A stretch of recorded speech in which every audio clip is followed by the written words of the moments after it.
parede ruim da porra. Cris, pega aí, porra, a espátula aí. Me ajuda aí. Também só me coloca em serviço ruim, ó. Mas tu quer ganhar dinheiro sem trabalhar, pô? Não, pô, tá um serviço bom aí, tu quer que eu pegue aqui, não dura aqui, ó? Pelo amor de Deus, Ah, cara. aí, pô. Só quer farrar, Agora a diária é pra pagar o cara, aí não quer pagar a diária 40 normal. conto tá bom demais. Poxa, tá doido? Aqui na Paraíba ninguém trabalha 40 conto não, São mano. Paulo é 40 conto. Se vira aí, pô. Ele só vem hoje aqui, viu, porque tô precisando mesmo Você do tá me dinheiro. devendo R$ 1.000 aí que nessas farras suas aí pegando dinheiro. Existe não, pô, quer ganhar em cima do cara, meu? Então tá bom, vamos encher o tambor lá pra fazer uma massa aí.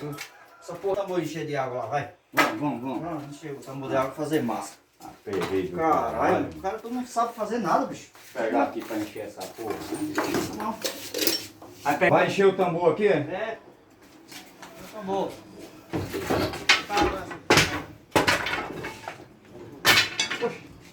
Mas como é que vai encher esse tambor, meu amigo? Por quê? Não tem como encher o tambor não, ó. Quer que tem o tambor? Poxa, não tem nenhum buraco, homem, pra botar água aqui, ó. Mas tu é burro que só peste mesmo. Vê aí se tu consegue. Que Cara, cara, é mesmo, pode. sei não, viu? Deixa eu ver uma coisa aqui.